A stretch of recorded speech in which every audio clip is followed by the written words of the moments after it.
Here I am today talking with Aisha McClellan. She is a survivor of cervical cancer and willing to share her story with us. She's going to talk about how her diagnosis and her journey led her to advocate for herself and for others, and it actually turned her into a professional advocate. I thought she would make a really great candidate for our transformative advocacy series. This series here utilizes the public narrative framework developed by Professor Marshall Gantz out of Harvard. The public narrative framework really shares the story of self, it's a story of us, and a story of now. So it's a way to be vulnerable and to share what has happened to you and to relate to others and then inspire them to take action.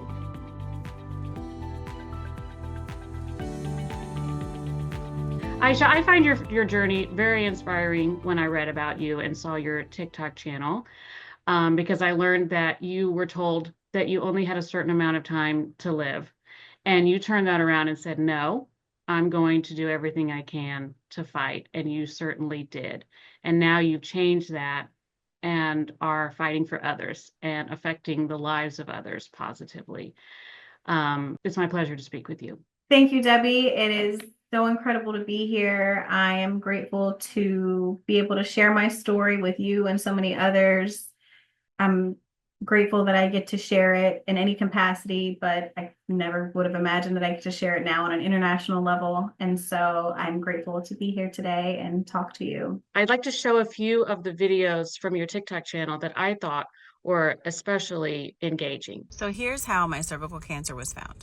It started out with some irregular bleeding that I'd had for a couple of weeks. I immediately knew something was wrong just because of the frequency of the bleeding and the extent of it. But then when I started having other symptoms like back pain, pelvic pain, I became super fatigued. These rung a lot of red flags for me. So I went to go get it checked out. Initially, they said that it was probably some sort of infection. And so they gave me some antibiotics and just kind of sent me on my way. It honestly didn't sit well for me because I just felt that something more was going on. I couldn't really explain how sick I was, but I just felt really ill. So I went back and they said that I needed to give the antibiotics time to work. I guess the course was maybe 10 days. By this point, I'm wondering, why are we not doing an examination? Why are we not doing further testing to see what's going on? Reluctantly, I left again, and I just could not settle knowing that something could be wrong with me. I'm a single mother of 3.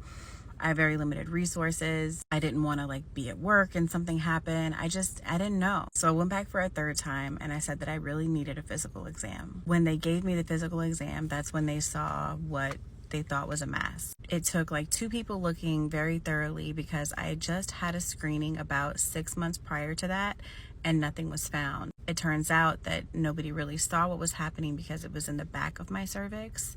So she instructed me to get a biopsy. You can imagine how hard it was to try to find somebody to give me a biopsy when I didn't have health insurance, but that's a story for another day. So I was given 3 months to live about 8 years ago.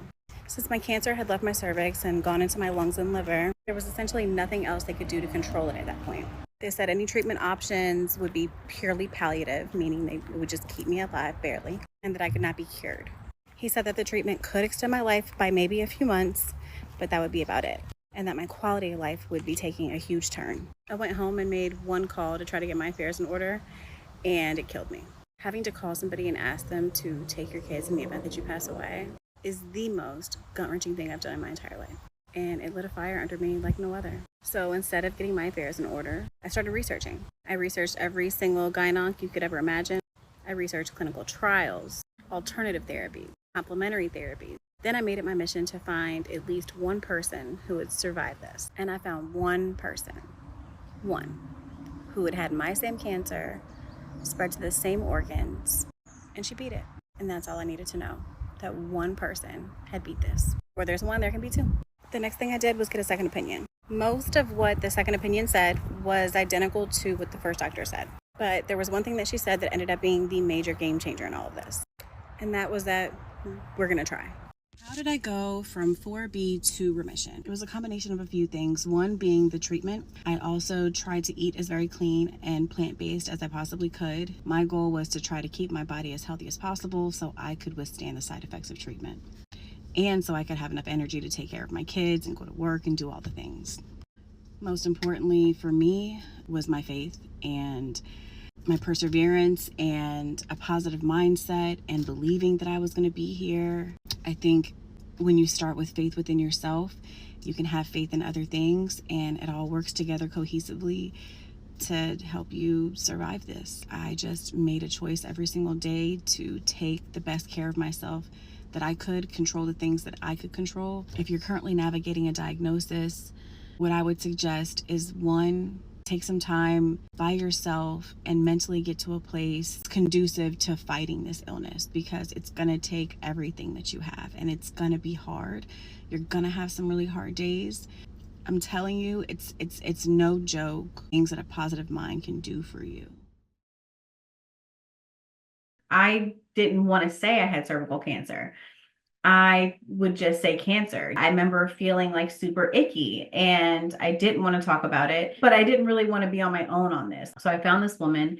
She had had same sort of diagnosis as me, and she didn't want to tell anybody that she had cervical cancer for the same reason. That's when I kind of identified we're part of the problem. Cervical cancer has, given us both a death sentence, so to speak, and it's extremely serious, and we need to talk about it and educate people as much as possible. Otherwise, women are going to continue to die from this. When you're calling for action, what do you usually feel like, this is what I think needs to change? Like, what is that? So much. I mean, one, I just want people to understand that HPV is not icky. You can have sex one time in your life and get HPV. It doesn't matter. It affects over 80% of the population. I want people to understand, why you get an HPV screening or a pap smear. Like, cervical cancer is one of the most treatable and preventable cancers. If you can get that kind of visibility that you might have cancer or, cancerous cells, and you can nip it in the bud before it even gets anywhere, why wouldn't you want to do that service for your body, And in terms of just with providers, like, it's okay to give your patients best case scenario. You're going to give them worst case scenario. You can give them a little hope. It's not lying to them. You're giving them information, and they can deduce from that what they want to deduce, but like, treat everybody the same. I remembered I was on a panel like maybe about a year ago. They were saying, like, how do we increase clinical trial participation for everyone, and how do we decrease, like, different prejudices amongst like who we talk to about clinical trials. And there was an Asian man there, and he's like, we all look the same in Asia. So we give them the same information that we would give to anybody else. And I'm like, I don't think he understood how profound that statement was. Like, we all look the same, and we're going to give everybody the same information. So, like, everybody is the same. We're all people. So why are we choosing who we give certain information to? I mean, let that person decide what their barriers to treatment are. Let that person, if you present a clinical trial to them, let them decide, I can't do this. I can't get to this treatment place, or help them get connected to the right resources. But you should give everybody the same information. Yes, completely agree. So yeah, I think the stigmas, the bias, all of these sort of discriminations, the gender discrimination, but also on race, socioeconomic status, they all run rampant in our country, but also in different parts of the world as well.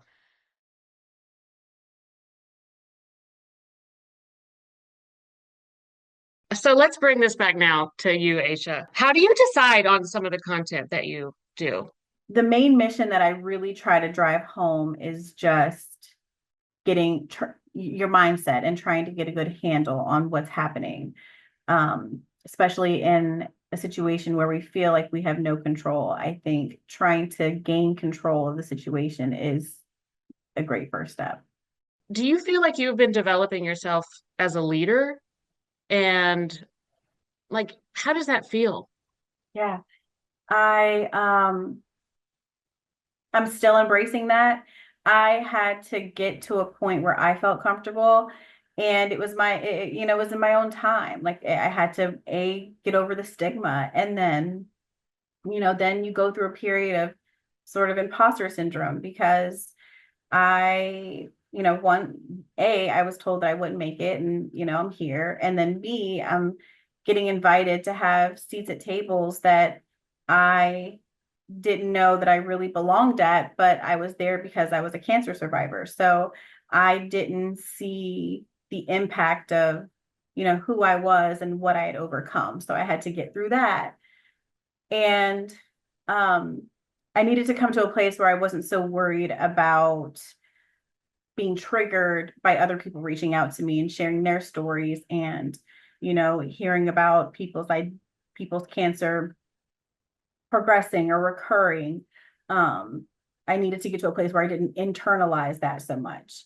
And so, a lot of people ask, like, why are you doing this, like, several years later? And that's why I needed to come to a place mentally, physically, emotionally, where I could do this, because it does take a lot out of you. I mean, I get a lot of messages, I get a lot of comments, I get a lot, and people are, various spaces in their diagnosis.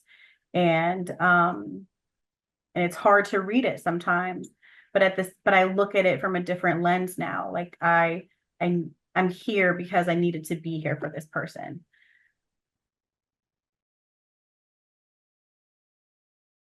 Will you please tell me a little bit more about the advocacy work that you do, that's not associated with social media, like what you're involved in? Yeah, so I've been invited to be a part of a lot of different steering committees. I'm on the cervical task force for the NCI, and I have been invited by several different pharmaceutical companies to add a patient voice as they construct their patient materials. I personally have constructed a comprehensive cancer guide and journal to help somebody who's newly diagnosed better be able to navigate their diagnosis and treatment plans. I've also worked with nonprofit organizations and led support groups and helplines and educational programs. And I have helped with an AYA cancer advisory board at a local institution in my area. And yeah, anywhere and everywhere I can lend a voice, I try to.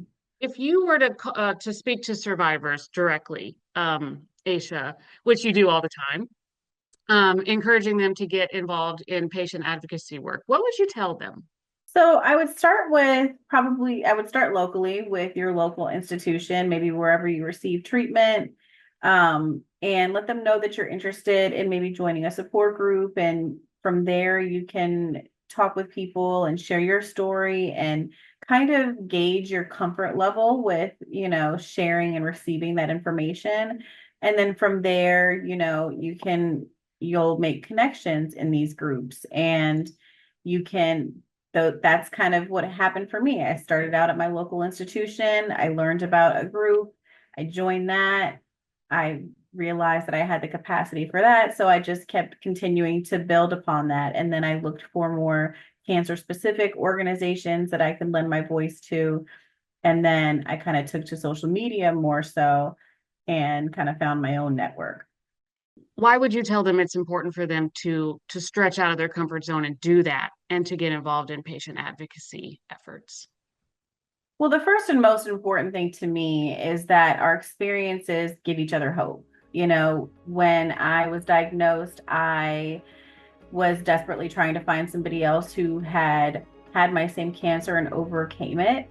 And that was the hope that I needed to guide me to the next level, and help continue to propel me and guide me through my journey. And so yeah, we're giving hope to other people.